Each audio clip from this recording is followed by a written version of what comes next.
अस्सलाम वालेकुम। आइए आपको बताते हैं कि मैं कहाँ हूँ, कितनी खूबसूरत जगह पे हूँ। जी, पीछे आपको इस गर्म मौसम में भी सब्ज़ा नज़र आ रहा है। ये पंजाब असम्बली का लॉन है और मेरे पीछे पंजाब असम्बली की बिल्डिंग है। और इससे पीछे अगरचे सूरज की वजह से शायद आपको अच्छा मुनासिब तरीके से नज़र ना आ रहा हो, लेकिन आपको नज़र आएगा कि एक इमारत अभी ज़ेर तामीर है। ये पंजाब असम्बली के जो मेंबर्स हैं उनका हॉस्टल तामीर किया जा रहा है। साथ एक हॉस्टल पहले तामीर हो भी चुका है। पीछे गाड़ियाँ हैं, ज़ाहिर है जो लोग आएंगे पैदल तो नहीं आएंगे, गाड़ियों पे आते हैं। किसके पास छोटी गाड़ी है, किसी के पास बड़ी गाड़ी है और किसी के पास उससे भी बड़ी गाड़ी है। इस वक्त गाड़ियाँ हमारा इशू नहीं है, अरकान असम्बली हमारा इशू नहीं है। इस वक्त हमारा इशू सिर्फ एक चीज़ है, ये जो पंजाब की असम्बली है। मैं इस वक्त जिस असम्बली की जिस इमारत के सामने खड़ा हूँ, ये उस इमारत की बिल्कुल डिटो कापी है, थोड़ी सी तब्दीली के मासवा।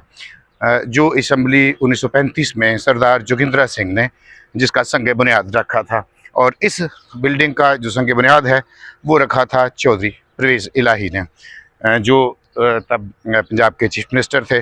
फिर नून लीग की हुकूमत आई और ये मंसूबा रुका रहा।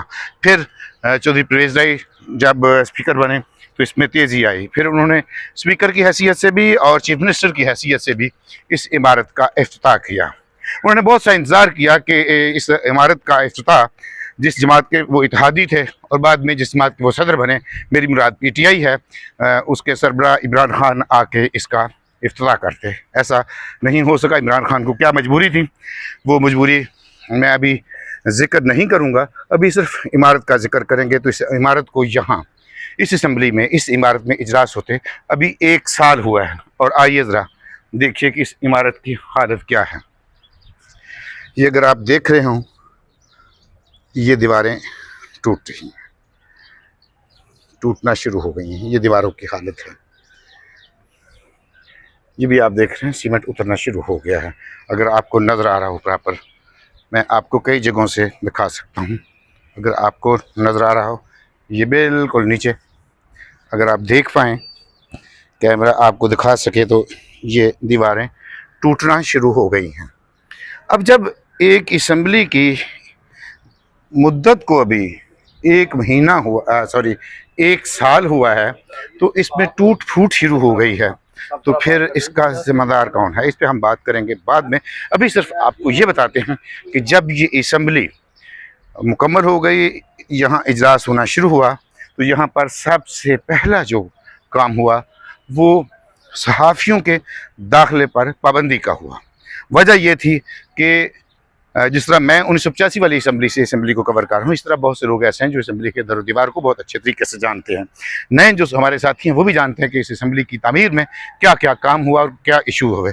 और इन्हीं मामलात को अभी अदालतें भी देख रही हैं, तहकीकाती इदारे भी देख रहे हैं, सियासी अंदाज में भी, गैर सियासी अंदाज में भी, हो सकता है कानूनी अंदाज में भी देखते हों। वो एक अलग चैप्टर है। बात करते हैं कि सहाफ़ियों का दाखिला क्यों रोका गया था। सहाफ़ियों का दाखिला इसलिए रोका गया था कि वो जानते थे कि यहाँ कितना पैसा लगा है और किस म्यार की तबीरात हुई हैं, क्या क्या लैकुना रह गए हैं। और जब सहाफ़ियों को यहाँ दाखिले की इजाज़त मिली प्रेस गैलरी में जाने की, तो जब पहले दिन प्रेस गैलरी में बैठे तो जिन सीटों पे वो बैठे, 2 साथी जिस सीट पे बैठे थे वो सीटें आगे जा रहीं। ये तो अंदर का हाल था चेयर्स का।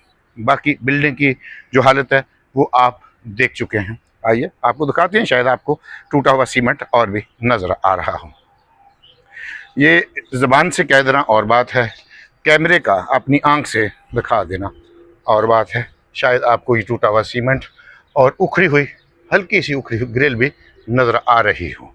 तो जब इस तरह का काम हुआ था तो फिर ज़ाहिर है उससे सहाफ़ियों को दूर ही रखना बनता था।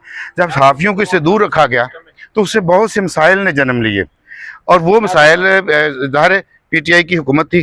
PTI की हुकूमत ने तो इस तरफ कोई तवज्जो नहीं दी, उनका तो एजेंडा था। अब जब के पीपल्स मुस्लिम लीग नून की हुकूमत आ गई है तो इनका तो वो एजेंडा नहीं था, फिर भी इन्होंने भी उसी एजेंडे को आगे बढ़ाया है। सहाफ़ी इस इमारत में दाखिल नहीं हो सकते। अब मुझे ये बताएं कि जो आज़ादी इजहार राय की बात करते हैं, सहाफ़त की आज़ादी की बात करते हैं और कहते हैं कि ज़िम्मेदाराना रिपोर्टिंग होनी चाहिए, हक़ाइक़ के साथ रिपोर्टिंग होनी चाहिए, लेकिन चाहते हैं कि हम लिखें वही जो उन्हें पसंद हो। उन्हें से मुराद ना सिर्फ आप में से भी कोई हो सकता है जो इक़्तिदार में आ जाए या इख्तियार में आ जाए, तो फिर आप भी उन्हीं में शामिल हो जाएंगे। ये आज के जो मामलात हैं, इस इमारत की, इस बिल्डिंग की, इस इमारत की जो सूरत हाल है वो आपके सामने है।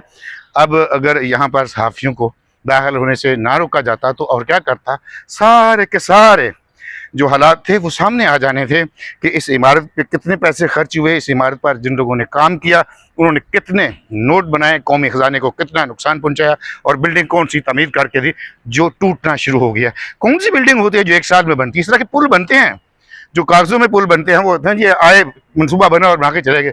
जब कानून साज इदारे में ये हालत हो कि जो कानून साज इदारा है, जिसने कानून साजी करनी है, जिसने इदारों के अखराजात को मॉनिटर करना है, उनका ऑडिट करना है, उन ऑडिट पैरों को देखना है और उन पर कार्रवाई करनी है, उनके बारे में कोई क्या बात कहेगा। ये देखिए, ये दीवार की, और मैं आपको दिखाता हूँ, उखड़ा हुआ सीमेंट है। ये इस इमारत की इमारत देखिए, माली इमारत देखिए। आइए मैं थोड़ा सा आगे आ गया हूँ, पीछे आपको पुरानी इमारत भी नज़र आ रही होगी। ये लीजिए, मैं आपको जो पंजाब असम्बली की पहली इमारत है वो पस मंज़र में दिखा रहा हूँ। लीजिए, ये है जी पस मंज़र में वो इमारत जो 1935 में तामीर की गई थी। 35 में इसका संग बुनियाद रखा गया था और 1 साल के बाद वो तकरीबन मुकम्मल हो गई थी, और आज तक वो इतनी मजबूत है कि इसके बगैर भी वहाँ गुजारा हो सकता है, क्योंकि जो हमारे लेजिस्लेचर हैं उनका इतना ही इंटरेस्ट होता है इसमें। तो जब असम्बली की इमारत की ये पोजीशन होगी, कोई पूछने वाला नहीं होगा, तो फिर बात वही होगी जो ताकतवर चाहेगा कि मैं करूं। यहाँ भी कोई कानून की बात नहीं होती, यहाँ का कानून ताकत है, जिसके पास जितनी ताकत है उतना कानून है। तो आप नाज़रीन, आप खुद फैसला कर सकते हैं कि हम जिन लोगों को वोट देते हैं वो आपके खून पसीने की जो कमाई होती है, टैक्स की सूरत में आपका खून निचोड़ के इकट्ठी की जाती है, उसका इस्तेमाल इस तरह से होता है। और फिर हम कहते हैं हमारे तरह तरह के बयानिए हैं, सब के बयानिए झूठे हैं, किसी का बयानिया दुरुस्त नहीं है, सबका बयानिया एक है, वो है लूटो, जितना लूट सकते हो लूटो। यही इस असम्बली में होता है, यही इस असम्बली के जो आइनी तौर पर इसके सामने जो आप इदारे हैं उनमें भी होता है। ये हाल है हमारे यहाँ पंजाब असम्बली का। हमें वोट देते हुए कुछ सोचना चाहिए कि हमने किन लोगों को वोट देने हैं, लेकिन उस वक्त हम नहीं सोचते। उस वक्त हमारी सोच महदूद होती है, और जब हमें ज़र पहुँचती है तो फिर हम कहते हैं कि जनाब नहीं, ये तो बंदा नहीं चंगा। कौन नहीं चंगा भाई? हम नहीं चंगे। नाज़रीन, अब मैं आपको ये दिखाता हूँ कि ये है गेट नंबर 4। गेट नंबर 4 तो आपने सुना ही होगा, बड़ा मारूफ है। और 4 जो है, चहारम जो है, दर्जा चहारम जो है, वो भी शेड्यूल कास्ट का है। सहाफ़ी पंजाब में, पंजाब असम्बली में शेड्यूल कास्ट में शामिल होते हैं, उनके लिए गेट नंबर 4 है। ये दर्जा चहारम के लोग हैं, और ये फिर हमसे तोक़ो की जाती है सच बोलें। सच बोलने के लिए ज़रूरी है कि इस इमारत में हमें उसी तरह दाखिले की इजाज़त मिले, हमें इंफॉर्मेशन तक रसाई हो जिस तरह इस इमारत में रसाई थी जो सरदार जोगिंद्रा सिंह ने जिसका संग बुनियाद रखा था। इस इमारत का संग बुनियाद चौधरी परवेज़ लाई ने रखा था। फ़र्क कलमा गो और कलमा गो ना होने का था। जो कलमा गो नहीं था उसने तमाम रसाई दी थी, जो कलमा गो था और उसके बाद जो अब भी हैं वो सच पे यकीन नहीं रखते। अगर वो सच पे यकीन रखते हैं तो फिर सहाफ़ियों का दाखिला क्यों उस इमारत में बंद है, और ऑडिट क्यों नहीं किया जाता, इसका हिसाब क्यों नहीं लिया जाता है कि इतने पैसे जो खर्च हुए हैं वो क्या लूट मार की थी उन लोगों ने जिनका खून पसीना निचोड़ कर अपने कौमी ख़जाने में जमा किए थे। अपनी राय ज़रूर दीजिएगा।